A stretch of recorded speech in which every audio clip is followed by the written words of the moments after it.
Hey, good morning, everybody. Look who's back. It's me, yours truly, Robert Phoenix. After a very interesting night of digital intrigue trying to get last night's show launched, which I sort of did, but didn't really, it couldn't really bring it across the finish line. I'll talk more about that today as the show unfolds. And welcome. It is Monday, the 11th of May, and we're back here on the front lines of consciousness, freedom, liberation, love, pointing the laser beam of truth into the tumorous masses, literally and figuratively, as we speak today. Let's see. Let's get into the old Chatlandia. Let's see who's around. Hey, Justice, Tamara. There's Joan. Sandra Wells. What's happening? Christine. Fub 77. Mojo Mama. What's happening, Mojo Mama? You got your mojo rising? There's Amanda Pomander. Hey, Amanda. There's Uncle Glenn playing the hot corner at third base. The lovely Michelle Taylor. Good morning. Sidge. Hi, Sidge. Coach K. What's happening? What's happening, Coach K? Judy. Hey, y'all back. And then there's another Judy, Judy Anderson. Liam with a good morning. Nice to see you. Nice to see you all. Welcome, welcome, welcome to Chatlandia. Welcome to another day as we break the emancipation of the plantation of our minds. Yes, indeed. Just say no to slavery all the way around. There she is, the wench with the wrench. One of my favorite Sagittarians, Ani Brito. Good morning, Ani. Welcome. Glad you're here. Cindy Burton, part of the live experience. What's going on, Cindy? Marlene, all the way from Indianapolis. Good to see you, Marlene. Marlene gets to escape her 12th house by coming into our 11th house on a daily basis here, or at least mostly daily. So I'm just going to kind of hang out for a little bit, wait for you good folks to meander on in, saunter on in, get your swag on. Oh, there's Lynn. Lynn can't keep with all the info coming out. So she sends me about 8 emails a day with all the info that she gets so I can try to keep up with it. Lynn, you know I'm giving you a bit of a hard time, and I love you. Shanna Cross, what's happening? Good to see you, Shanna. Welcome. Welcome to the show. Welcome to Chatlandia. Welcome. It's Monday. Hi, Diana. Good to see you as well. So I'll give you guys a little insight into what happened. Hey, there's Ian. What's going on, Ian? Good to see you, man. You know, we are truly a global experience. There's Natasha. Hey, Natasha. Kestrel in the house. What's going on, Kestrel? Good to see you. Yep. Good to see you. I'll give you guys kind of a breakdown of what happened last night. It was so bizarre. It was really bizarre. I had a whole show lineup ready to go. I had all my stuff ready to go. And then I went to program the show, and you know, I use Zoom as a client. And so I'm in a lot of ways I'm dependent upon, not entirely dependent, like I could use something like OBS, which I've used in the past, but the OBS experience is a very different experience. And I hadn't used it in a while. So I'd have to kind of bust the rust. Like when I first started to do the Sunday night show a long time ago, which was I think around 2014 maybe, 2014, 2015, I started to stream live to YouTube on Sunday nights.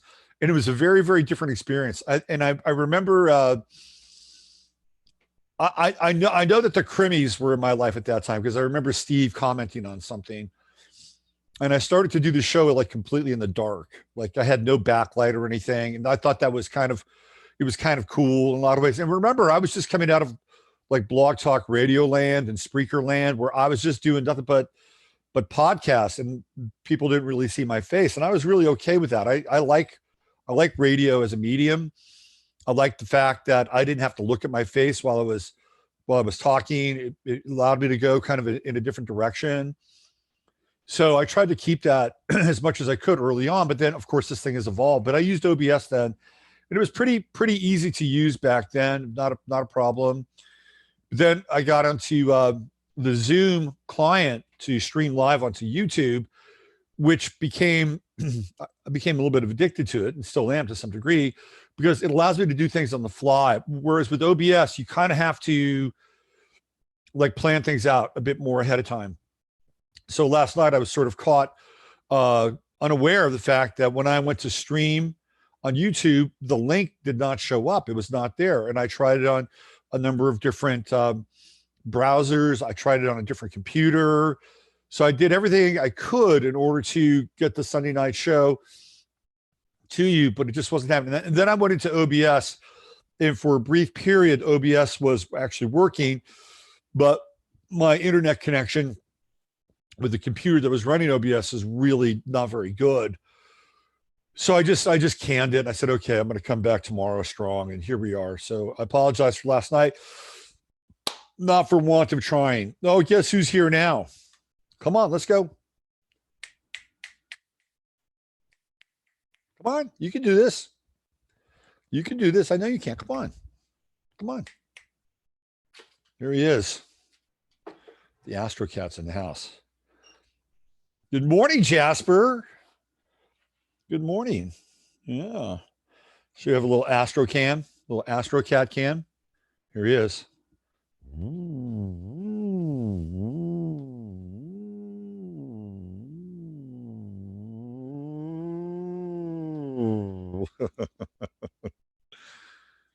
Yes, I know.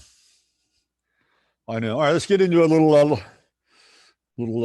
cosmic prayer, shall we? Huh? Let's clean the airwaves so they can be as clear and as light as possible. Dear blessed and holy Father, Mother God of the great central sun, which is the universal light, the light of Yeshua, Sananda, Emmanuel. And in this moment, we ask that you only bring the highest and best information and truth forward through this vessel and through every other vessel and channel that might be hearing this and experiencing it, so that they themselves can bring forth whatever truth and light that they are tasked and are able to do in the spirit of love and truth. And we ask that all karmic residue be cleansed, purified, clarified, and cleaned away, so that we don't have any black goo sticking to us as we move through this incredible time in our lives and in the life of the entire cosmos.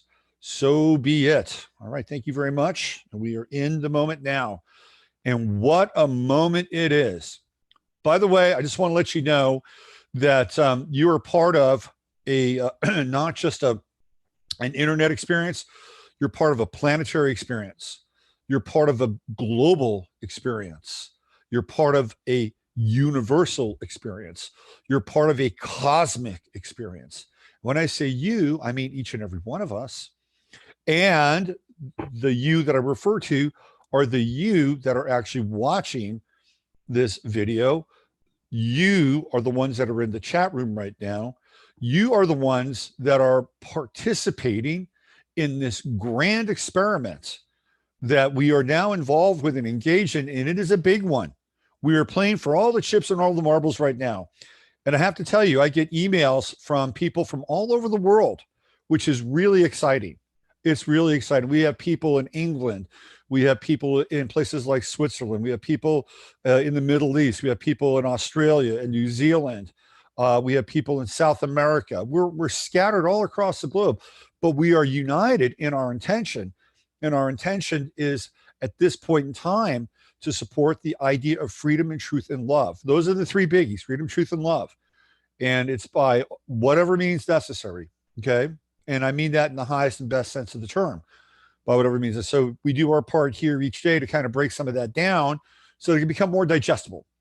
Think of me as, I don't know, think of me as like your bile duct. That's what I am. I'm here to break it down for you. I'm the enzyme. I'm the acids in your stomach that's going to break this shit down for you. And then you can digest it and then disperse it however you want. Okay, so let's get to it today. There's a lot to talk about. Oh, where do I start? Man. Well, why don't we start with the Michael Flynn thing? Because I think this is really interesting and important, because now all of a sudden we have there are, excuse me, there are 3, maybe 4 tracks that are all running simultaneously now. Okay, we are multi-tracking the truth. This is what's taking place. So let's start on the Flynn track. This is going to get pretty serious. And we've been waiting for something like this for quite a while now, theoretically speaking, right? We've been waiting for something like this for quite a while, and it seems to be happening. It seems to be happening. They're shaking, right? This is being shaken out. We're starting to see some of the just absolute hypocrisy and lies and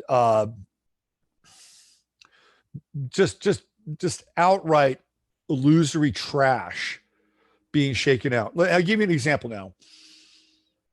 Tucker Carlson ran a piece the other night, and it had to do with the people that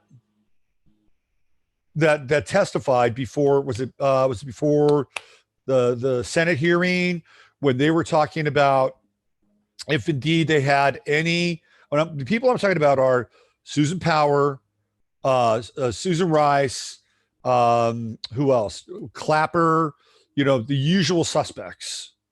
And they asked these people, who's the other guy? McCabe, Andrew McCabe. They asked all these people if they had any evidence or had seen any evidence that pointed to any kind of collusion between Trump and the government of Russia. Each and every one of them said no, no, no, no, no, no, no, in their various ways. They had their little, okey doke language that was going to get them out of any kind of, legal hassles, or they want to perjure themselves. But meanwhile, they're over on the MSM, mainstream media, and what they're doing over there is they're building a case for impeachment, which is completely and utterly disingenuous. Here, on the one hand, they're bringing a whole narrative to the American public, and the narrative is stoking the bonfires of resentment on the left. This is what's happening. But what's taking place is we're because of the records that are being released now. See, this is an important piece. We're seeing now what they actually talked about, how they actually were able to testify and witness. And not one of them said at any point that they had a smoking gun, that they actually had evidence that this was the case. And this is incredible. This is really incredible, because now it's coming out into the open. Finally it's coming out. We knew this shit a long time ago, but apparently these things have to move quite slowly. Now, remember, astrologically, Pluto is in Capricorn retrograde, so we're going backwards, and we're looking at the machinations of the government. That's what Capricorn represents. So we're going backwards now, and we're looking back. So what was happening over here? What were they doing over here? We're getting a pretty clear picture of what happened. And we knew this. Come on now. We're light years ahead of a lot of these people. We're light years ahead of the MSM, because they have an agenda and they want to be able to continue to just steamroll people with that agenda. And even the so-called conservative news, right? We're light years ahead of them. And even the so-called alt-right, we are light years ahead of them. And that's the truth. We've been talking about this stuff for 2-3 years now, easily. I remember when this is when ISIS started to really, break. And I looked at what ISIS was doing. I'm like, this is just fucking ridiculous. So pardon me. I shouldn't say the F word. I'm going to try not to say the F word too much. But I would say this is ridiculous. And look at these new trucks and, their fake beheadings and all this other stuff that was going along with it. It was really bizarre. And a lot of those videos for ISIS were coming from the same person in New York City. It was like really just nuts. And then the whole thing with Hillary Clinton and the server, it became very clear to me they were running a proxy war off of Hillary Clinton's server. That's what they were doing. They were moving money, information, you name it. Those wars, whether it was through Libya or through the creation of ISIS, Daesh, whatever, the majority of that was going right through Hillary Clinton's server. And that's why they completely and utterly destroyed it. So Obama comes out and basically says in his the greatest stuttering tones he could muster forth that he was looking for some kind of precedent about Flynn basically being let go. Like, no, no, this does not work. We're going to overturn these charges. We're going to exonerate you, and you're a free man now. Right. So Obama's freaking out. He's freaking out because, let's be clear, they set him up. They set him up. And the numbskull that sits at Trump's right shoulder, a right elbow, Jared Kushner, didn't help. He did not help. Jared Kushner sent Flynn to Russia, right? He sent Flynn to Russia. Why did he send Flynn to Russia? He sent Flynn to Russia because he wanted to know how the Russians were going to vote on a UN resolution having to do with Israel. Okay? So the Trump White House is not, they're not completely out of the woods here. Like, there's certain things that they need to answer to around that, and how Jared Kushner ultimately maneuvered Mike Flynn out of the White House. Okay, this is a big piece here. So they have some level of responsibility and accountability to take for sending Mike Flynn to Russia, but it's clear that it was a setup. It's clear that there was a setup. They got the FISA warrants, which were really warrantless, and started bugging Trump Tower, and they started bugging the White House. Now, the Trump administration should have known this from the jump. They should not have trusted anybody. And anybody that had any remote connection to the Obama administration needed to be gone on day 2. Day 1, you get down, you sit down, you pop your Diet Coke or Diet Pepsi or whatever you drink. And day 2, you start pulling the cords. That didn't happen. That did not happen. So here's where we are now. This is getting very interesting. Now, Obama has made a request to the National Archive to block Joe Biden's records, letters, and emails, anything that has to do with Ukraine. He's asked the National, the National Congress, National Library of Congress, to block any of those things. Obama, because, well, it's part of our administration. No. It's like, come on, man. You can't do that. You cannot do that. You just can't do it. I mean, I guess you can. And I guess you've been getting away with it all your life. So maybe you think you can do it. But things are starting to heat up now. They're really, really, really starting to heat up. And as that happens, guess what? There's always the equal but opposite reaction. Now, the left is getting very fired up. And I've been on Twitter today a little bit.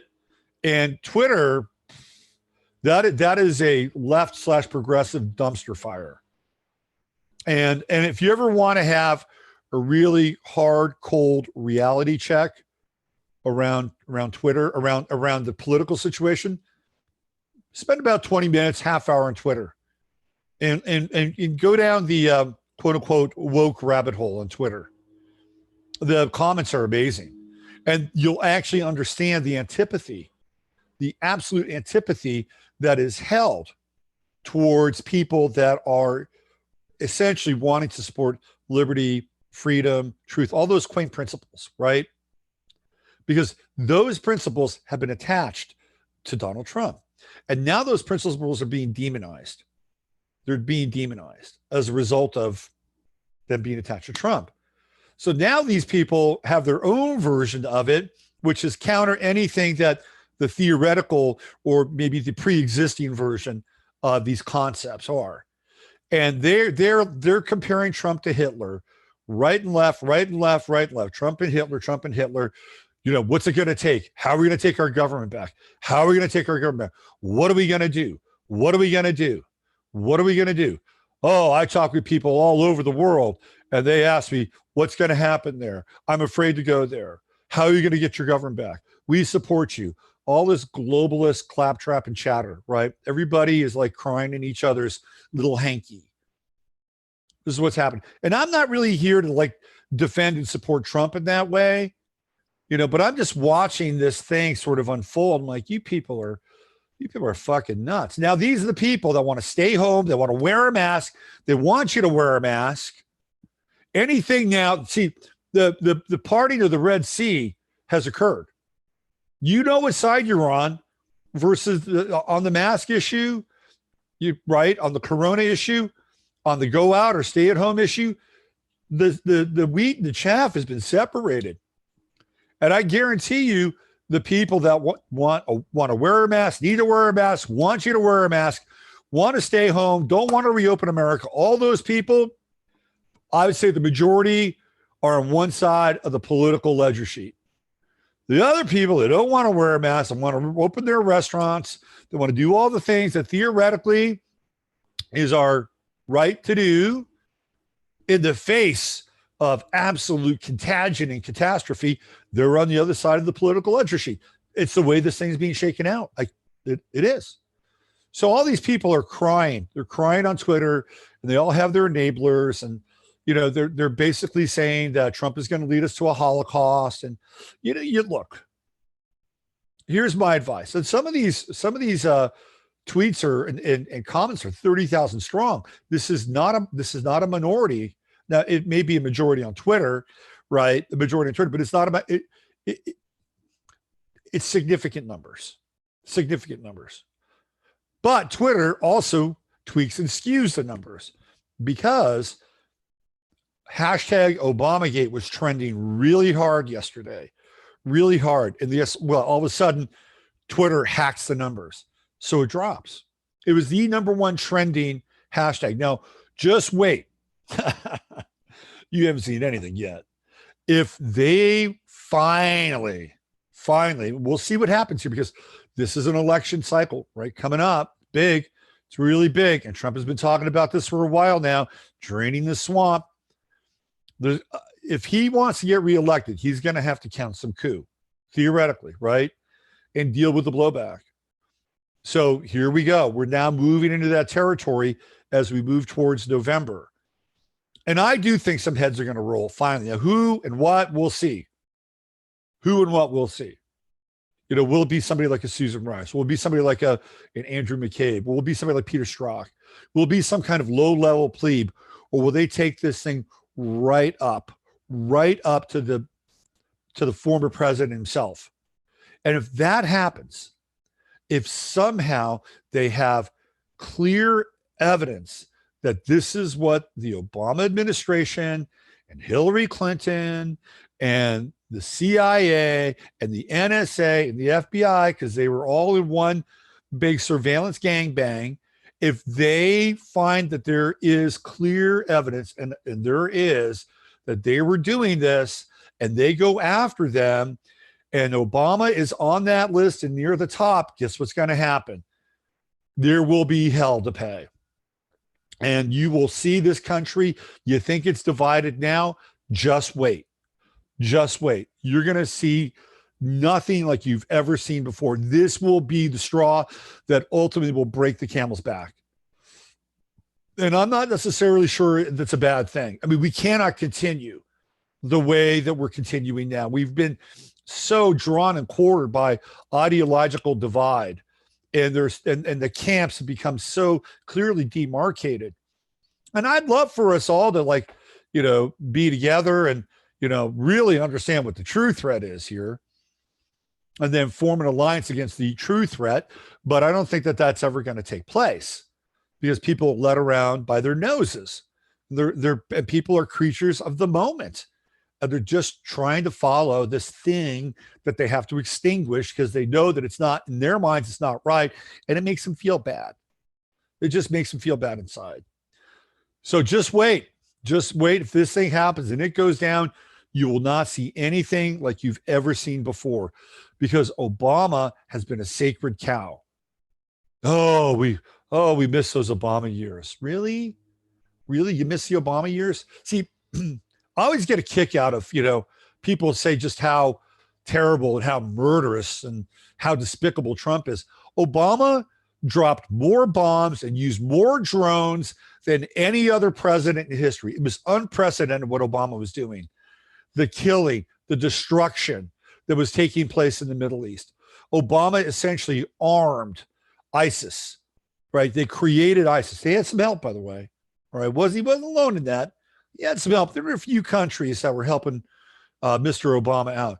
But it was through ISIS Daesh that they went into Syria and started slaughtering people. Okay. They went into Libya, which was basically a peaceful country.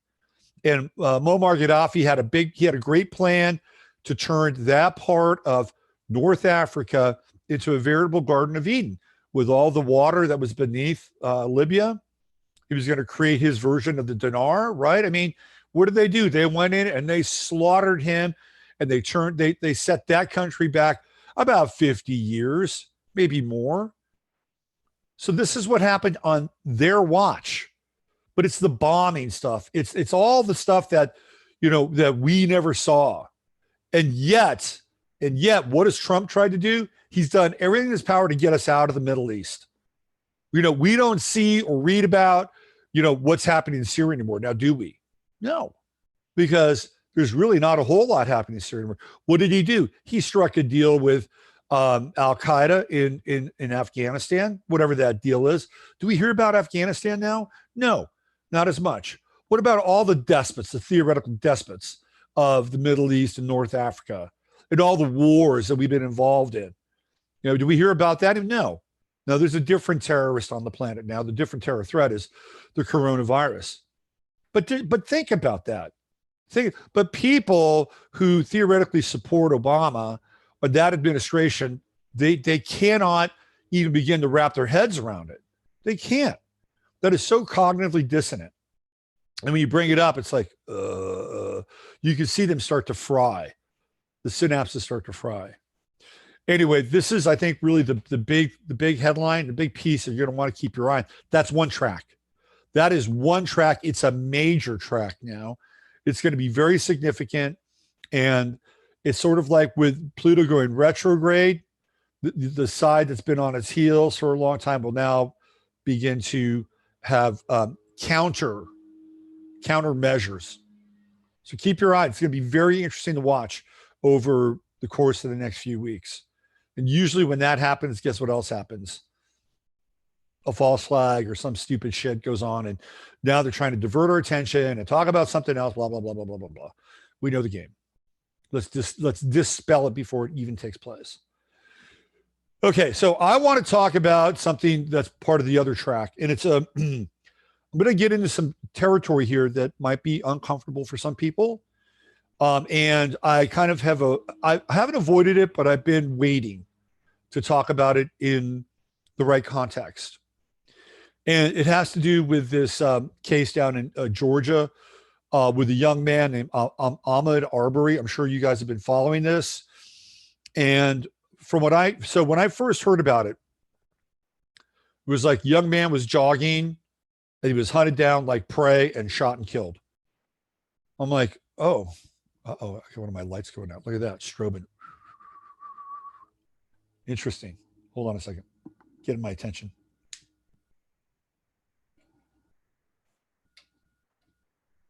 Let's try this again.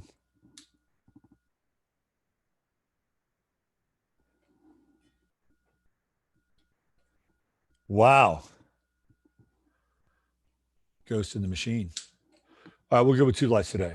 No problem. Very interesting. Very, very interesting. So the Ahmaud Arbery event, kindling on the fire. Okay. Kindling on the fire. So when I first heard about it, I was like, do people really do that? Do people just drive around in pickup trucks to hunt down joggers? Seems quite dramatic to me. Very dramatic. Like it would be more like that movie, The Hunt, right? So I withheld any kind of commentary on it until I found out more about it, because maybe it happened. Maybe there was just some steroidal jerk driving around and saw somebody who wasn't in their neighborhood or didn't live in their neighborhood, wasn't from their neighborhood, and said, yeah, okay, Billy Bob, let's go out and plink us this jogger here, right? So this is what I've been able to piece together right now. First of all, Ahmaud Arbery was 15 miles away from where he lives. Second of all, Ahmaud Arbery was not wearing running shoes. He was wearing boots. He was wearing boots. You don't really go jogging in boots unless you're in the military. Second of all, he was going through and rummaging through like construction sites. There's a video of him looking for stuff in construction sites. Now, that much we know. It took 3 months around this, by the way, to make an arrest. 3 months. So this case has been under investigation for 3 months. So this shooting did not just happen last week or 2 weeks ago. It happened 3 months ago. Keep that in mind now. And the word on the so-called street was that he had been in the neighborhood and had been casing joints for burglary. Remember, this is 15 miles from where he lives in Atlanta, Georgia, which is, by the way, Georgia, one of the first places that they came back from the coronavirus. Now, the videotape, which I'm not going to show today, but the videotape shows a group of men who were tracking him down because guess what? The police weren't in their neighborhood. The police weren't there to help. So what did they do? They decided to stop him. And they stopped him. All right. Ahmaud Arbery decides that he's going to get into a fight with a guy with a shotgun. That's not a great idea. Okay. That is not a great idea. What if the guy with the shotgun gets the shotgun taken away from him and then Ahmaud Arbery winds up shooting him? That guy's dead. Okay. So that guy's in a fight for his life. Now, what would have been the probably the better thing to do? Well, maybe the better thing to do was for the guys to not get out of their truck and say, look, we got you on video. We're going to call the cops. We've got you biometrically. And, if you come back to this neighborhood again, something worse is going to happen. We're going to defend our property. We're going to defend where we live. And maybe that would have been the best course of action. Okay. Maybe not getting out of the truck would have been a better course of action. But he did get out of the truck. He did confront him at that point. So I'm looking at that side, right? Like I think that they probably could have handled that slightly better. But they were adrenalized. People are cooped up, right? Cooped up, big time, big time. So was that the appropriate response with Ahmaud Arbery to fight a guy with a shotgun when you have all these other people around you also with shotguns? Maybe not. And if he was innocent, again, theoretically, he might have said, hey, look, all good, man, all good. I'm just out here on a jog. It's all good, right? But he didn't do that. He decided that he was going to take that guy on. That's a bad move. No matter what the circumstances, it's a bad move. Even if you were just jogging there and having a nice little, run in a neighborhood that, you don't live in, and in work boots, right? You could have just said that. Yeah, I know it looks funny. I've got these work boots on. I'm not from here, but I'm just kind of, and they said, look, we've got you on video. We got you on phone. We know you've been here before, whatever, right? You have two choices. You can either come with us, you can stay here when we call the cops, or, whatever, right? But that's not what happened. He decided he was going to fight this guy with the shotgun. That's a fight you're not going to win. You're just not going to win it. So, and remember now, these are people that have been cooped up. Now, I don't know if Ahmaud Arbery has a job or not. I don't know if he wasn't able to go to his job and that he had to resort to going to homes or construction sites to steal tools or copper. I don't know. I don't know his backstory. Okay, I've got a lot of other stuff I've got to take care of. But the fact of the matter is that now it's being politicized. Now it's being politicized. 3 months after the fact, as the coronavirus dovetails, now we have this other thing. This is important because we're getting into Mars and Pisces season. And this is one of the things I was going to cover last night. Mars and Pisces. Let me see if I have do I have the visual up here? I basically downloaded it all last night for the show. Should be on my on my desktop. Hold on.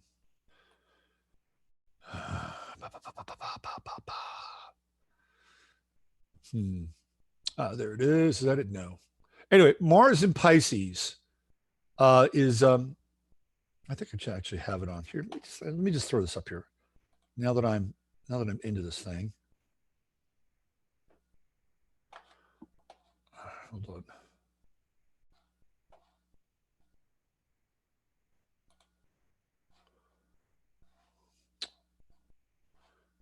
All right, where did all my bookmarks go? Fuck. I hate this shit. I had all these great bookmarks and now they're freaking gone. Hold on. Let me see if I can find them. Yeah.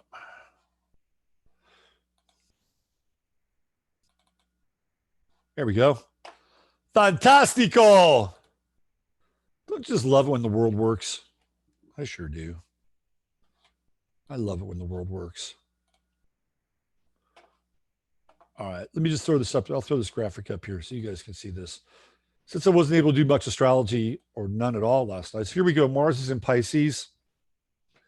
And it's going to happen from the 14th, which is a mere 3 days from now, to the 28th of June when it enters into Aries.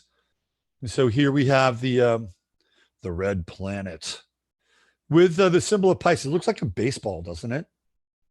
Kind of reminds me of baseball season. And in this instance, it's the Pisces Vesica that hasn't quite merged and joined together. So when we get into Mars, what is Mars? It's action. It's the manifestation of will. It's all kinds of goodness in that arena. You guys know what I'm talking about with Mars, right? Yang. In Pisces, what is Pisces? Pisces is the last sign of the zodiac. So when we get to Pisces, essentially the energy of the zodiac has diminished in a lot of ways.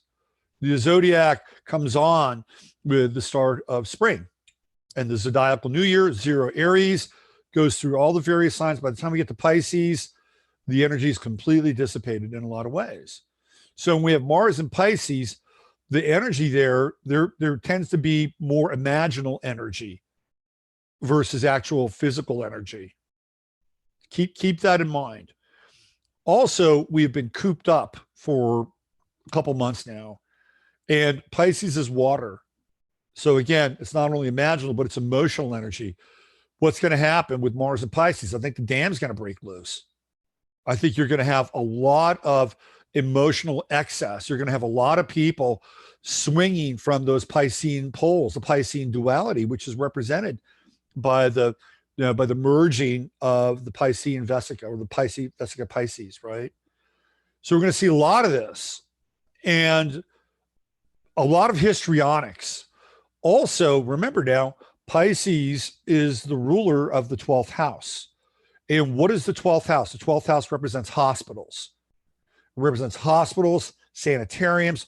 What else? Prisons, quarantine camps, perhaps. Very Piscean, isn't it? And what do we have coming out now? We've got the contact tracers coming. That's Mars and Pisces. The medical warriors, people on the front lines, contact tracing you. Very Mars and Pisces. I guarantee you the results will not be good. They will not be good. The other connection with Mars and Pisces, and I think this is the one that bears the most attention, is that when we look at the sign of Pisces, we look at things like scapegoats, people that are crucified, victims, martyrs. There's going to be an incredible amount of martyr energy with this Mars and Pisces. Okay. Lots of martyr energy, lots of people screaming, victim, victim, victim, victim. It is the aggression or the passive aggression of victimization, or the culture of victimization, or the victimization itself of the culture, going both ways. So we're just entering into this now. What's really interesting, I love these precursors. They just theoretically discovered that there's water on Mars. Like, that's a headline from about a day ago or 2 days ago. I actually had that up as part of the show last night. I was going to show that. Isn't that interesting? They discovered, hey, guess what? There's aqueducts of water on Mars. That's Mars and Pisces. That's water on Mars. You see, I love this shit. It's great. It's great. So what we're going to see now is we're going to see like the marshaling of victims.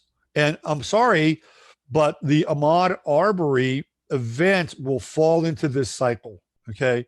And this is something that the media is going to pick up on. And as Corona fades, they're going to want to create and elevate both racial and economic tension. Meanwhile, there's still a group of people in a bunch of other states that are still in lockdown, and they want out. All right. They want out. They want to shake the bars of their prison. So we're all going to be looking at some form of trying to use this martial intent to liberate ourselves from the prisons that we're living in. The key to it is to try not to victimize others while this is going on. But we live in such a tinderbox now that it's going to be very, very difficult. Very difficult. You know, these people on the left, you're 30,000 strong in some of these comments. We got to stop this guy. We got to stop this guy. We got to stop this. We got to stop the Holocaust. Well, I'll tell you what. Here's what you do. You go out and you go buy a firearm, and you get about 50,000 of your best buds, and you go do what they did in Michigan. When they went to the state house in Michigan, you go and do that in Washington, D.C. Go ahead, go do that. That's how, if you really, really want to get it done, make your voice known, go do that. Go. That's what the Constitution is there for. If you think he's such a tyrant, if you think he's such a dictator, go. Go. Don't be a keyboard warrior. Go. But those people won't want to do that. They don't do that because they don't want to have to take the risk, and they don't want to have to cross that line inside themselves that they themselves might actually be capable of violence. Hey, how about that? That they might actually be capable of violence. And so what happens is that they project onto the world that this person's violent, or this person's this, or this person's that. This, and remember, we talked about how people have anger issues because they cannot deal nor confront their own anger. So it becomes projected onto the world, onto a figurehead. It's important, but they can't do that. They won't do that. They'll want somebody else to do it. Like, I remember watching this gal on Twitter look at that video from Lansing where they went in and decided they wanted to, you know, get Whitmer's attention. Said, anybody, the Army, the National Guard, the state police, the Navy SEALs, anybody, please go up there and stop them. That's the mindset. That's the mindset. Versus, hey, why don't we go up there and let's get our, you know, and we'll create a wall, and we'll, you know, and we'll protect the governor. I'm not saying that I'm in favor of that, but that option's available. Believe it or not, it's available. So be prepared with Mars and Pisces. It's coming. Now it's a setup too, because with Mars and Pisces, which is the activation or the marshaling of Piscean energy, which in many instances turns into martyrdom, scapegoatism, and victimization. Okay. And on the heels of that, we got Mars in Aries, which is real martial. So we have to be really conscious and aware about even how we use our own energy during this time. Right. So Mars and Pisces can be very compassionate. You know, it's the compassionate warrior, or it's the peaceful warrior. You know, but that's if you're able to like stay on top of your emotional expression. Then we have Venus retrograde coming as well. And I had this really great image for Venus retrograde. Let me show it to you guys.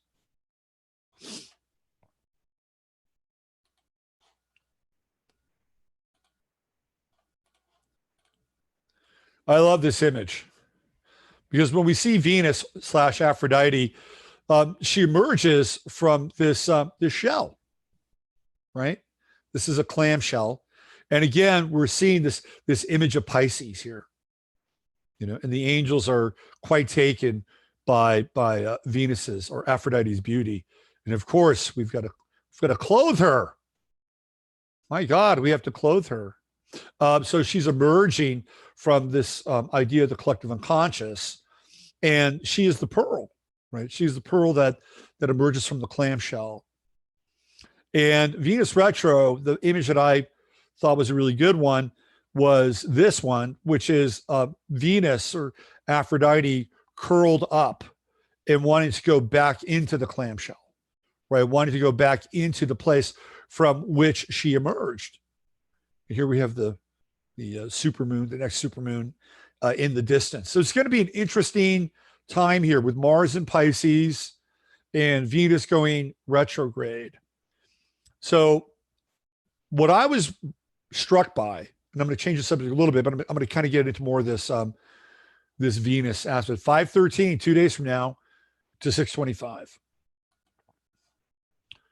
So what I was really struck with over the weekend is on Friday night, I was walking around downtown Fredericksburg here just to try to see what was going on, right? The signs of life are returning to this town. By the way, we don't have the bacterial viral labyrinth when we go into the HEB now. Before, it was like you had to go in one way. There was a security guard there. You had somebody ordering you to disinfect your hands, and then you're in. You can only exit another way. That's ended.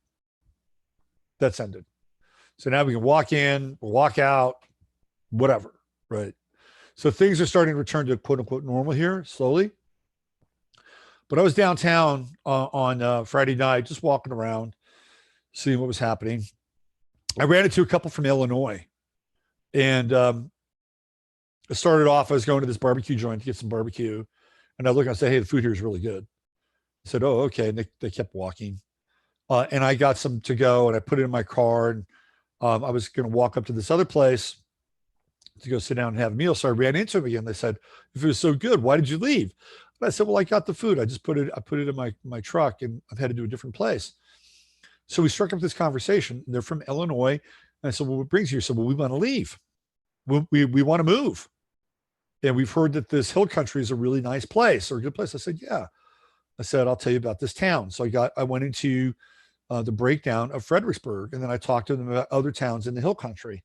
And I said, you really want to go over to this town?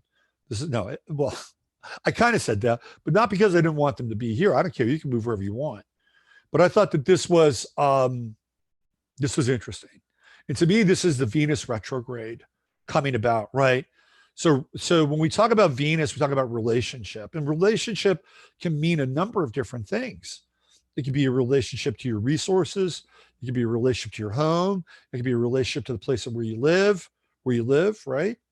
It could be a relationship to people in your life. That's Venus. It's not always about specifically relationship. It also has to do with resources and aesthetics. Aesthetic value is determined by two separate signs, Taurus and Libra. So we have the air and the earth, and those come into the, kind of the interpretation or analysis that is related to Venus. Anyway, with the retrograde, I think people are essentially having to kind of reevaluate and re-examine where they are and if they're going to be able to stay there. Because we're finally seeing now this despotism that certain states have indulged in. Okay. And some states have indulged in more. Some states have indulged in less. Some states have not indulged in it. Hello, South Dakota. Thumbs up to you. But I think people are really waking up. So this retrograde is thinking about, wow, geez, should I really be in this place? Right? Should I really be there? Do we really need to kind of invest in, like these people in Illinois? So they're moving around, right? They're getting ready to move around. And I think we're going to see a big migration here over the course of the next 4, 5, 6, 7, 8 weeks, next 2 months. You're going to see people either getting ready to move with the Venus retrograde, right? They're like, kind of rethinking, looking at their resources, reevaluating. And when I think Venus goes direct, they're moving. You're going to see one of the largest waves of migration in this country, probably since the Dust Bowl. So, and where these people are going to go, they're going to go to places like Texas. They're going to go to places like Iowa. They're going to go to places like South Dakota, maybe North Dakota. They're going to go to places like Oklahoma. These are going to be the migratory magnets. And unlike other times when this migration was taking place, This would be people that had serious or significant value or assets in their property, like in California, and they would sell their property. And in most cases, they would tend to trend towards leftism or liberalism or progressivism, and then they'd move. That's what happened to Austin. Austin got populated by a bunch of Californians, and they began to redistrict Austin. It was very interesting how it happened. So then they come to a place and they start to turn the culture, right? They become the cultural enzymes, for better or worse, right? But this time it's different. It's not because generally speaking, conservative, quote unquote, conservative people, they generally like to stay in one place. They'd like to. That's kind of the modus operandi. Find the place, find the community, have your family, have your kids. This is not a migratory cross-section of society. They're not. They're not. But we're going to see this now because they're going to look at, hey, I don't really feel safe here. So we're going to see massive migration. It's going to take place. So people from Washington, in some of these areas that are urban or connected to the, like if you have a conversation with somebody in, let's say, Bend, Oregon, it's very different. Their reality is very different than people in Portland, Oregon. And unfortunately, the people in Bend, Oregon have to bend to the will of the governor who is running stuff. What is that, out of Salem? Isn't that the capital of Oregon? Is it Salem? I think so.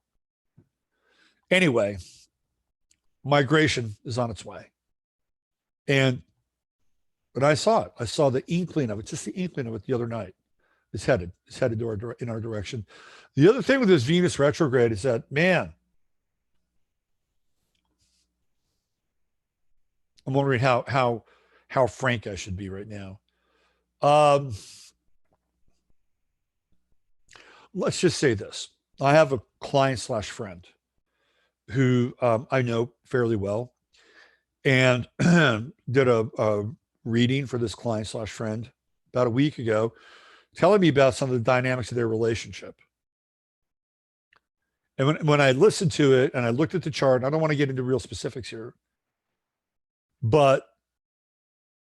and as I found out more about the dynamics of a specific and particular relationship that this person had been involved in, it became immensely clear to me that the Venus retrograde has a lot to do with how this person needs to look at how they engage in relationship. And I think we're all going to have to stare that down. We're all going to have to stare that down.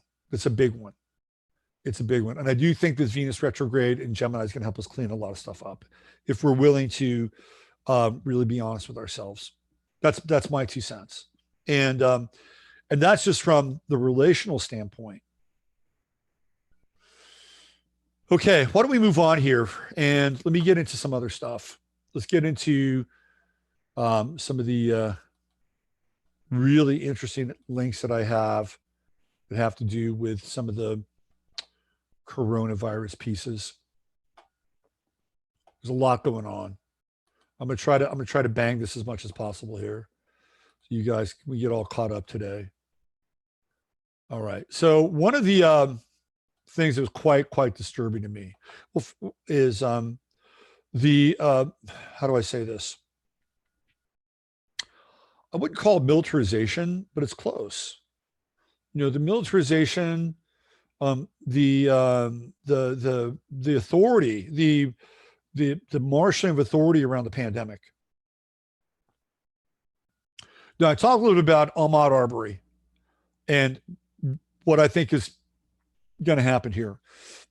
It's going to be used to continue to create another vector as the coronavirus vector comes down.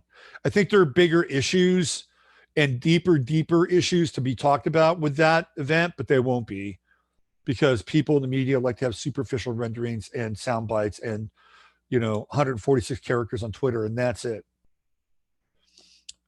But if they really wanted to get involved here, and I'm talking I'm talking about really kind of the woke culture on Twitter that theoretically wants to stand up for the rights of the abused or the less fortunate or the less privileged.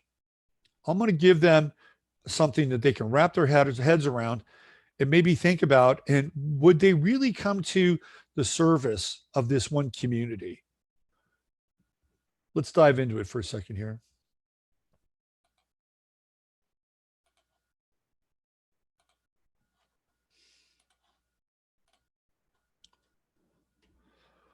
Tennessee to conduct mass testing in public housing. Notice the color of their uniforms, blue and purple. A lot of purple. Remember, we're in the purple revolution. This is just from the other day. The Tennessee National Guard will start offering coronavirus testing in the state's public housing projects. It's a continuation of more targeted testing that's began last week with mass testing of residents in nursing homes and state prisons. You see how they're extending this thing now? They're going to work it out in areas where people are not around. The 12th house, right? Prisons and nursing homes. And once they get it all down there, then they move it out. They go next level, which is the less economically thriving and less fortunate areas of Tennessee. Let's be clear. These are poor neighborhoods. These are poor neighborhoods that are generally populated, not specifically, but generally populated, particularly in Tennessee, by an African-American / so-called Black culture, okay? Doesn't mean there aren't other people there, but we could do a cross-section. I tell you, that's what we're getting. Now, where are the armchair warriors for this, right? This is a violation of their constitutional rights. They don't have to freaking test, okay? They don't. But they're using this as an example, as a petri dish to find out if and how much people will comply or not comply, consent or not consent. And if they started in a nursing home and they started in a prison, and now they're going to an economically challenged neighborhood of Nashville, what's the next step? And what's the next step? And what's the next step? First, they came for the old folks. Then they came for the prisoners. Then they came for the economically challenged and the quote unquote minorities.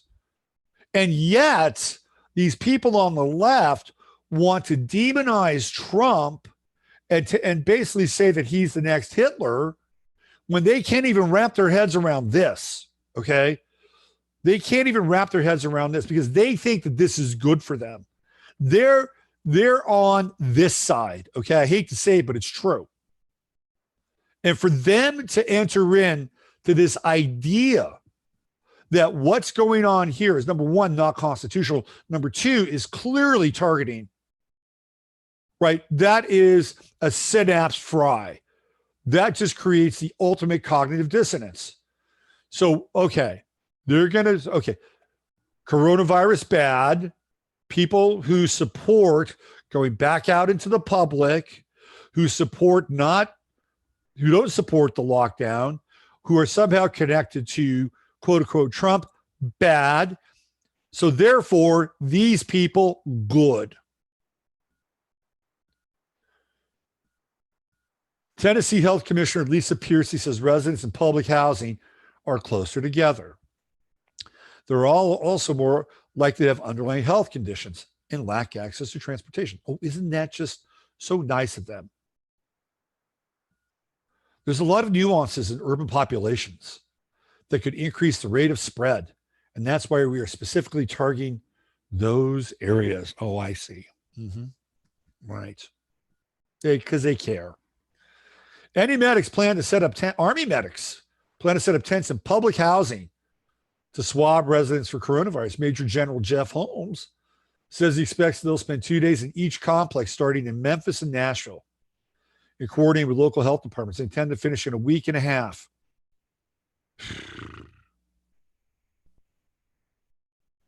The state is moving toward a more targeted approach for coronavirus testing. After offering testing for all comers over the last 3 weekends, Dr. Pearson warned that the surgical testing will almost certainly spike the number of new cases because they're swabbing your nasal passage with the damn virus. And by the way, it's corona, all right? It's ubiquitous. Now, where are the SJWs when it comes to this? They won't even touch this. They won't even touch this. This is a violation of their rights. Will somebody go down there and tell them that they don't even have to consent to this? Oh, the blue and the purple. The blue is trust us, and the purple says, we're going to throw this shit over. We're going to overthrow this motherfucker. The purple revolution.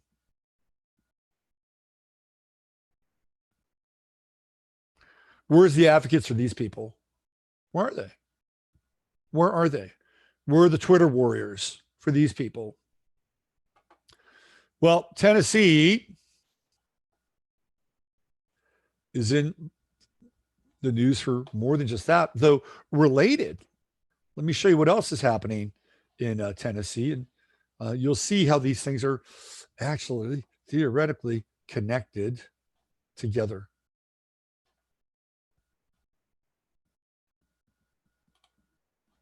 Check this out. And listen to the language. The language and the verbiage is quite important. COVID-19 patient arrested after leaving fairgrounds quarantine. Did you know that they had fairgrounds quarantines in Tennessee? I didn't. What does that sound like to you? A coronavirus patient was arrested Thursday after prosecutors said he jumped a fence and fled the Nashville fairgrounds, where health officials are using enforceable quarantines in an attempt to control an outbreak at an emergency homeless shelter. This appears to be the first case in Nashville police making an arrest to enforce coronavirus restrictions enacted by local government. Local government. Where's the Constitution here? The Tennessean is not naming the man to protect his privacy, and because the charge is a misdemeanor. According to an arrest affidavit, a 39-year-old man was taken into Nashville Fairgrounds on Monday and placed under quarantine by the Metro Nashville Public Health Department because he tested positive for coronavirus. Health officials told the man he could not leave until he was cleared, but on Thursday he jumped the fence and headed north on Nolensville. And the affidavit states he was stopped and arrested by Metro Nashville Parks Police by a city cemetery nearly 2 miles from where he'd been quarantined. Metro Parks has charged the man with a single count of escape from a penal institution. Let me read that again. Metro Parks has charged the man with a single count of escape from a penal institution. So the quarantine center essentially became what? A prison camp. The statute that defines the crime makes no mention of it being used to enforce quarantine orders. When asked about the legal authority to make this arrest, the Metro Health Department cited a different section of law that classifies violating quarantine as a Class B misdemeanor, which is a less serious offense. So they've got another law in the books that they could charge this guy with, which is a lesser charge. But what they want to do is they want to set a precedent. They want to set a precedent that if you leave a quarantine center, you are violating a law that says you escape from a penal institution. That's jail. That's prison. That's some 12th house shit. That's Mars and Pisces. Brian Todd, spokesman for the Metro Health Department, said that law empowers police to arrest anyone. What law is that? Who violates an infectious disease quarantine. The laws are not specific to residents of homeless shelters and could be used to arrest someone who violates a Metro Health order to remain in quarantine at their home or a hospital. The arrest highlights the difference between people merely advised to remain at home and those who are ordered into quarantine. Residents across Nashville have been instructed by the mayor to remain at home as much as possible, but those who venture outside don't face arrest. However, residents who test positive for coronavirus can be ordered into quarantine, which police can enforce.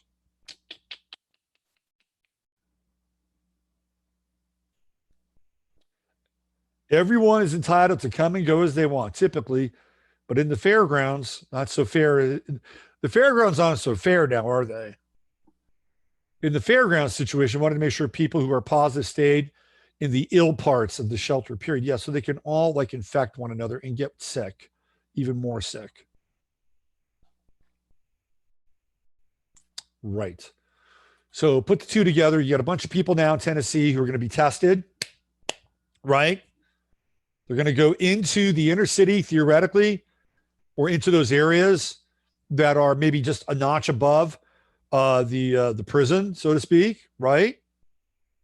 And what happens if those people wind up getting tested and they go to positive? They're going to the freaking fairgrounds. That's where they're going. They're going to get on a bus and go to the fairgrounds, but they're not going to go there for popcorns and rides on the Ferris wheel. Oh, that's going to be quite interesting. Just wait, because they've taken a population which is fairly docile in a lot of ways, the homeless, right, just trying to get by, and they're putting them into some sort of quarantine, incarceration for their own well-being. Now you have another population who's a little more mobile, and by the way, actually have a home, and they're going to be probably taken out of their homes because guess what? They only have one bathroom, right? Where are they going to go?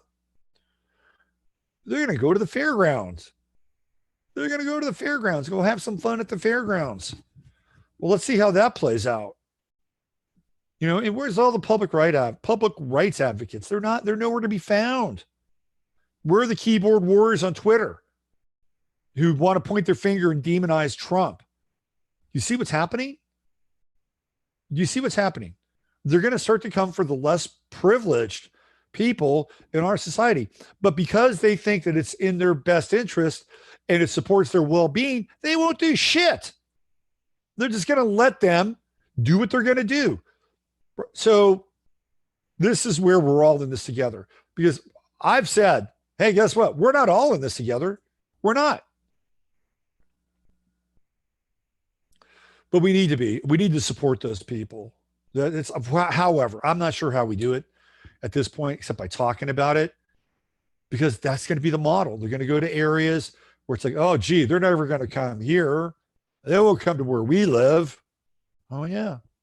Famous last words, right? Famous last words.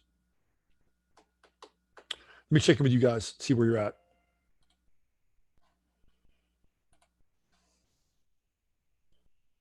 Let's see what we have here. Steve says SJWs and the hype have not passed their child archetype life lesson. They haven't taken responsibility for themselves. Adults own themselves. Children need to be grounded, not followed. There we go. Nice comment, Steve. Well done. Everyone needs to hear Russell Means. Welcome to the reservation. Long time ago, I was kind of friends with John Trudell. I knew John a little bit. He was on my show a couple of times. I used to run into him a lot in the Bay Area. Before John passed, he became really good friends with a friend of mine, and she was kind of doing her best to help keep John alive. And I'll never forget when his documentary, by the way, it's a documentary that I think is really worth seeing. It's called True, TRU. And I watched it for the first time, a screening in Tiburon, at a theater there in Tiburon. And John was there and he gave a talk after the screening of the movie. It's a great movie. And one of the things he said is, you're all on the reservation now. This is when Bush was running the show. You're all on the reservation now. Now you know what it's like to feel like an Indian, right? That's what he said. He was right. John was absolutely right. And he was way ahead of the curve. Way ahead of the curve. This was in 2006, 2007, right around there.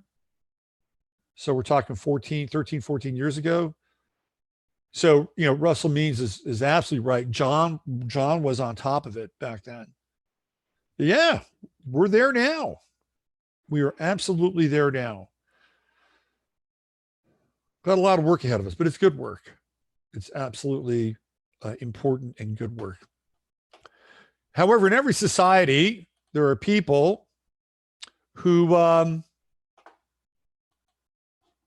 think it's in their best interest and think that it's supporting the development of their morality and their character, right? Their character to be able to alert the authorities when there are certain people or certain individuals that have different ideas, different trains of thought, different models of reality. And by reporting them, that they are actually performing the role of an antibody. And the antibody is attacking the mind virus. And the mind virus, as we know, or as they know, is the mind virus of the conspiracy theory, or the idea that somebody has an alternate version of reality or truth. And there are people out there that are more than willing to be able to pick up the phone or use an app. We've talked about this before. It is snitch culture, and it's gone from not just violating maybe some kind of principle around your health, but even around your ideas and what you theoretically believe in. In the lovely city of Greater Manchester in England, home of one of the greatest cultural explosions of the 20th century that took place in the late 80s and the early 90s, Factory Records, techno, the Stone Roses, Oasis, right? Manchester. This is what's happening there now. Greater Manchester police ask residents to snitch on anyone repeating conspiracy theories. Oh my gosh. Look at that. Radicalization. Online radicalization. Are you worried about someone? Are they repeating conspiracy theories? Are they speaking to people who are spreading hate? Let's talk about it. Let's talk. Come on over here. Come on. You know, there are some people that have really bad ideas.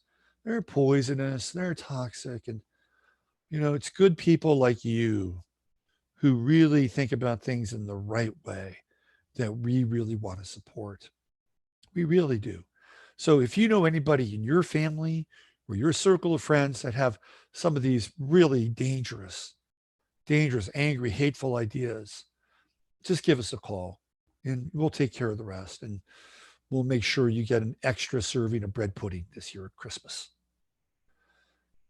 Goes on and on and on. Emma Wells, truly remarkable. Do not think for yourself. Do not question what you were told.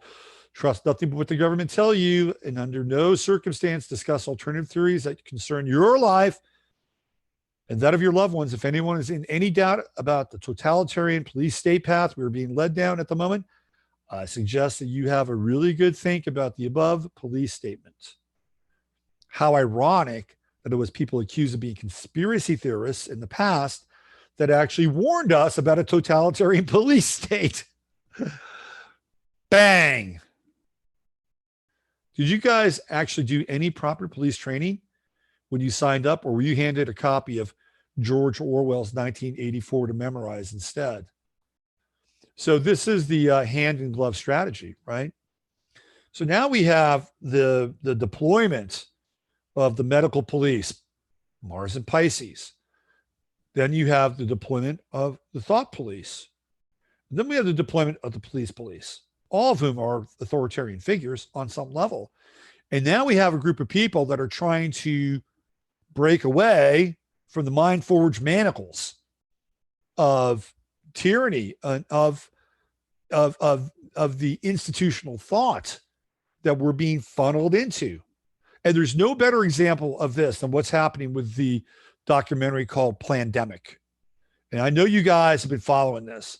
This thing has been a real, an incredibly viral event. Very viral event. About 28 minutes long. You can only watch it now on BitChute. And I've seen it a couple times. And, you know, I do believe Judy Mikovits is coming from the right place. Mikovits coming from the right place. I really do. Okay. I do. And they have essentially wiped this thing out from YouTube to Vimeo, which is YouTube Lite, to any platform. Twitter, you can't talk about it. The only place you can watch it is on their website or on BitChute.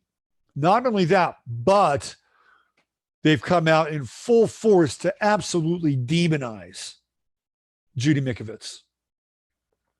more slander, more character assassination. It's not good. She's having to go through this thing again. When you're over the target like that, this is what happens. They pull the ripcord on you. Right? This is what happens. You know she's over the target. And she's targeting, guess who? Tony Fauci.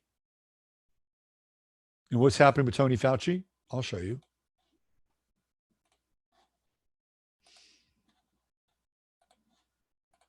Boom. Fauci in quarantine as Trump projects confidence and urges states to reopen. So he's in quarantine now. You know why he's in quarantine? Because he doesn't want to have to talk to people about pandemic. He doesn't want to have to answer questions about Judy Mikovits.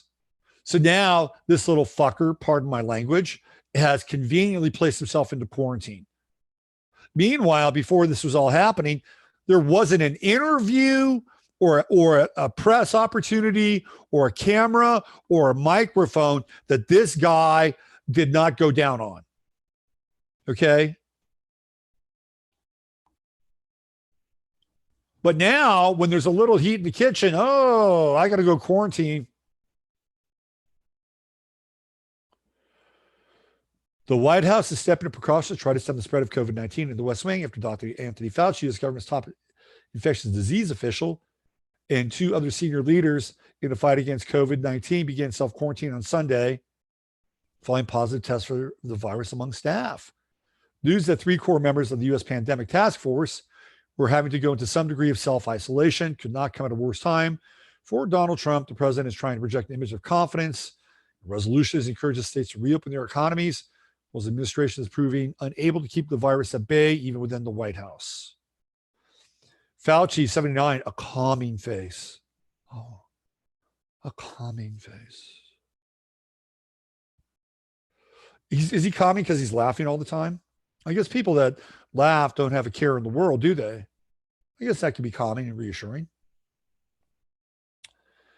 Otherwise, chaotic pandemic response has begun what is being described as modified quarantine, involving some work from home after he had low-risk contact with a White House staffer who tested positive. He's joined by Dr. Stephen Hahn, Commissioner of the U.S. Food and Drug Administration, Dr. Robert Redfield. So these guys are dropping out of sight. They are dropping out of sight. They want nothing to do now with the press. Of course, we'll get those, hi, Dr. Fauci here. Yes, I'm in quarantine, but, I'm feeling good. And, we're looking forward to finally having a resolution to this when the vaccine arrives, hopefully sometime in the next few months. We're fast tracking as much as we can. In the meantime, I'm just going to take all the precautions that I urge everyone else to, and, stay at home and be safe. But will he answer any questions from the press? This guy he's like, it's like this pandemic thing is forcing his hand a little bit. It's convenient, isn't it? And even in Redfield, the head of the CDC, the walrus, he's that guy. He's like in quarantineville now too. But this will not stop Tony Fauci from telling you just how bad things are going to be. No, not at all. He'll still be throwing his Molotov cocktails out into the world. Like, for instance, he's talking about the NFL. And he says, the virus will determine whether or not there'll be a season this year. The virus will determine. Has the virus become God? Oh yeah, it has. The virus has become the anti-God because they all bow to it. They've used it, right? They've weaponized it. The virus will determine if we have a season. Oh, and football is the perfect sport for the spread of the virus. Oh, okay. Like the NBA isn't? Let's see you say that about the NBA. Like men running around sweating on each other. At least in football, they've got masks. They wear masks in football. And guess what else they have in football? They wear mouthpieces. Oh, yeah. And guess what else? They have uniforms, but do they have this in the NBA? Yeah, they have uniforms, but it only covers what about 40% of the body, maybe 35% of the body. The rest is sweat gland upon sweat gland. Trust me, I played a lot of basketball in my day, a lot. So you tell me which sport is going to be more susceptible to spreading the so-called virus. But this is Fauci again, pontificating from the his version of the new Vatican, which is somewhere in his, I don't know, Corona quarantine basement. But he's out of the picture now. He is totally out of the picture. So much is happening here. So much is happening. South Carolina, you got a law coming in on your books, contagious and infectious diseases. If you're in South Carolina, I got to throw this up here because you need to be aware of this. And it's probably not the only state. North Carolina, you might be dealing with this as well. I'll put some of the links to these things in today's show page. Worth looking at. Reporting deaths from contagious or infectious diseases and chemical or terrorism. Increased prescription rates for drugs or diseases.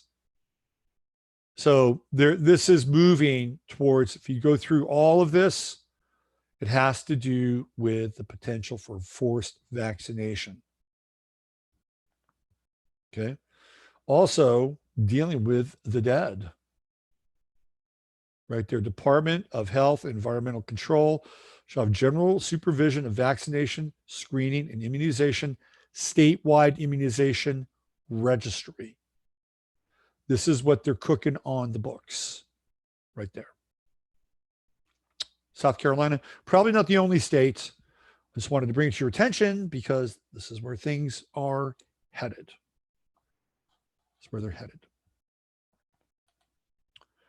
All right, let me go back into Chatlandia, and then I'm going to send you out with a video that will be quite inspiring. I'm going to leave you up on a high note, which is what I always like to do. Big high note. So here we go. Keep an eye on Trump. If something comes down the CV, you will know we are done. Yeah. What about a Biden-Michelle Obama ticket? Yeah, I think Michelle Obama would have a difficult time being on that ticket if her husband is under indictment. So would Joe Biden. We'll see how that unfolds. All right. I want to leave you guys with a really, really, really inspirational video. It's about 8 minutes long. And I'm going to give you the other side of what's happening. The side that the mainstream media will not show you. The mainstream media will show you anything but breaking the chains of their temporary bondage. But this is good practice for us. But they won't show you this. They won't show you the fact that there are people all over the world, not just the United States, that have entered into a moment where we're saying enough is enough. That this time has become our catalyst. And wait till you see this. This is very, very heartening, extremely heartening.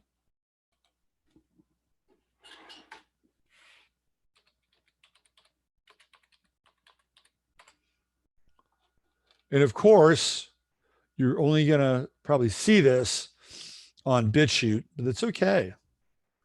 It is A-okay.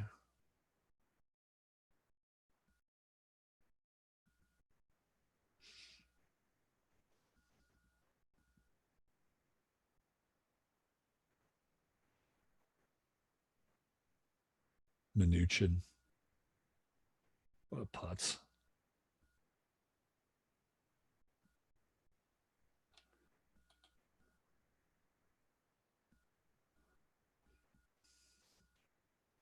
All right. There's plenty more out there. We'll have to save some for tomorrow. We got to leave a little meat on the bones for tomorrow. But I'm gonna play this, and I'll have a sign off after this video. It's about 7 minutes, 8 minutes. It's really worth your time, and it's worth your attention. And I'm gonna hit that. And hold on a second. Whoops.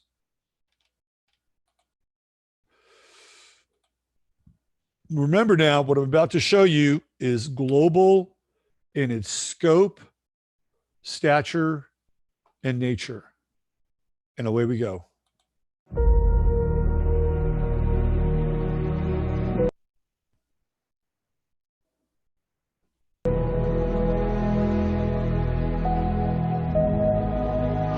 This is the scene from the steps of the state capitol here in Lansing. I want to move out of the way and show you a look at this crowd, at least a couple thousand people here on the Capitol lawn.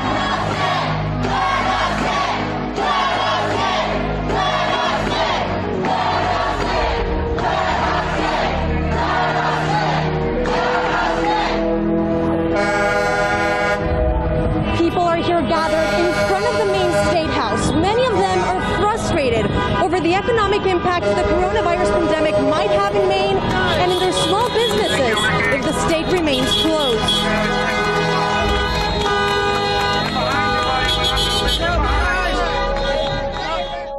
Beruflichen Aktivitäten ausgeschlossen.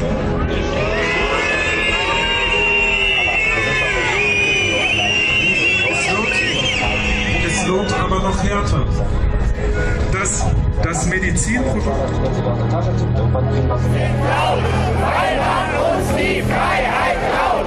Wir sind hier, wir sind laut, weil man uns die Freiheit klaut. Wir sind hier, wir sind laut, weil man uns die Freiheit klaut. Wir sind Erfolg, wir sind Erfolg, wir sind Erfolg, wir sind Erfolg, wir sind Erfolg, wir sind Erfolg, wir sind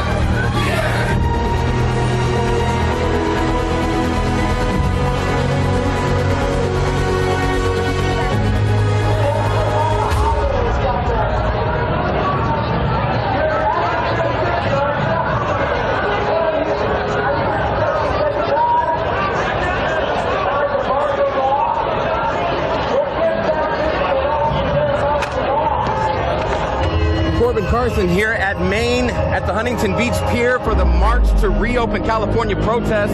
As you can see, there are lots of people here, all kinds of signs everywhere, lots of honking. This has brought people out from all walks of life to protest the governor closing down beaches in Huntington Beach.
protests we expected last week here in Trenton, but today they came out and they made their voices heard. I love President Trump. He's the first president since Reagan to be a leader in this country, to stand for us and to have nuts.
Returned to the streets of Beirut.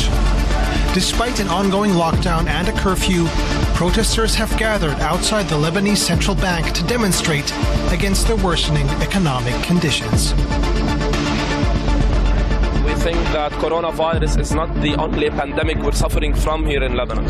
So Lebanese people, they either have a choice to die from hunger or to die from corona.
Того, що відбувається в Україні. Німці вже, наскільки я знаю, тиждень запрацювали майже в докарантинному режимі. На сьогоднішній день кредити ніхто не відміняв. Пане Шмигалю, почуйте нас! На сьогоднішній день... Будем звонить до диктатора, президенту!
crazy. It's raining so much, and there's twice as many people out here than Olympia last month. This is insane.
Well, I know that was a little prompt there for the QAnon crowd, which is fine, right? I mean, it's fine. I really don't have a problem with that. The WJWA, whatever, it's where we go when we go all, right? But I wanted to show you that video because, number one, it's really well produced. It's quite inspirational. Of course, the music really punches that thing and takes it to another level, but it's something you're not going to see on the mainstream media. It's something that they're not going to market because they don't want to market that message. The only message they want to market is the message of fear, the message of loathing, the message of division. And we see this again and again and again. And what we saw in that video, clearly, not just from a domestic perspective here in this country, but all around the world, people are awakening from their slumber. And this is what's happened when they moved all their chips into the center of the table. They're going all in now. And of course, they know this. They're running computer simulations and they're, having, lunch with AI every day, high tea with AI. So they would expect these things to happen. But humans are really uncontrollable in a lot of ways. And that's one of the most beautiful things about us is that we're uncontrollable and that we have these random sort of quirks in our physiology, random quirks in our emotional and mental software that make us unique in a lot of ways, that we create variants and variables. And I think that this is a really big story. This is the story of our lifetime. It's the story of the planet. It's the story of the cosmos, and you're participating in it right here, right now. So no matter where you are, know that you're not alone.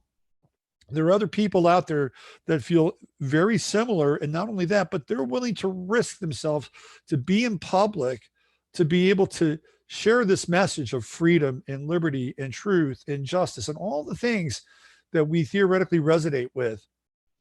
And hopefully, hopefully, the group or the class that doesn't resonate with that can see that, can hear that, and can penetrate through their armored shell, which is really nothing but the plating of fear around them. It could get right through that, penetrate that, so they can bust out of that and then, come to the party and be a part of something that's even transcends Trump. It transcends this idea of government, right? This is where we are right now. So don't give up hope, right? Just keep it alive. Keep staying in the game, right? Just stay in the game the best that you can. Figure out where you're at. Do you want to stay where you're living? If so, you've got to figure out how to make provisions. What about your job? What about your work? Can you make a pivot? I'm really advocating people to begin to work towards more autonomy in their lives, and not separately, by the way. We have to do this together. If we're going to get through this time, we have to be autonomous together. Now, that's a really interesting concept. To me, that's the true Aquarian age, where we can be autonomous together. And something that I think that, in my own way, and people that are in Chatlandia, people watching this video are practicing. So I wanted to share that with you. It's pretty uplifting, and know that you're not alone. And the energy is starting to shift a little bit here. Get ready for the next wave. Get ready for the pushback. Get ready for the next psychological operation, but stay healthy. That's all you got to do is stay healthy, body, mind, and spirit. We'll get through this. All right, let me do a quick cruise to Chatlandia. Let's get some of your, let's see what we have here. What do we have here? Some of your comments. The MSM says that the protesters are carrying Confederate flags and are Nazis. That is a message they spin. Absolutely, that's what they spin. You can't, it's just, they're just spin meisters. Shanna says, I've been rebelling. I haven't worn a mask in any store I've gone to, even though it's a mandate. Good for you, Shanna. Good for you. Let's see what else we have here. Protesters and masks. Hey, man, whatever. If they feel safer, more power to them. At least they're out there.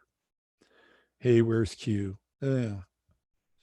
United we stand. Let's see what else. The energy is neither totally positive. The power strength is permeates the globe. Absolutely. And I give Israel a hard time, but man, I got to hand it to those people that were protesting there in Israel. Hats off to you, right? Hats off. And it reminds me that there are people in places and governments that we find to be oppressive, or we find to be deeply tied and moored to certain agendas, and that the people of those countries don't always share the views of their political leaders. So that was a really good reminder for me.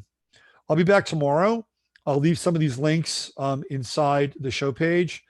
Until then, take good care of yourself. Use your head to discern what's real, your heart to say what's possible. I'm Robert Phoenix, and we'll be back again tomorrow for another edition of 15 Minutes of Flame. I will not be doing the Friday show because I will be moving, and we'll be doing the show from new digs, hopefully this time next week. So looking forward to that, and that'll do it for today. Take good care. Everybody that has subscribed, I'm going to get back to you. I'm going to send you some stuff. Hang in there. I've got a ton of emails, and by the way, I just have a slight request, just a really slight request, because people send me a lot of emails with videos. The slight request is, if you send me a YouTube video, can you please just give me like a 2 or 3 sentence summation of what I should be watching? Just please do that, because I can't watch everything. I also don't want to discourage you from communicating and sharing and really salient information. So if you just give me a 2 or 3 sentence summation, that'd be great. I'd appreciate that. All right. I'll see you guys tomorrow. Take good care.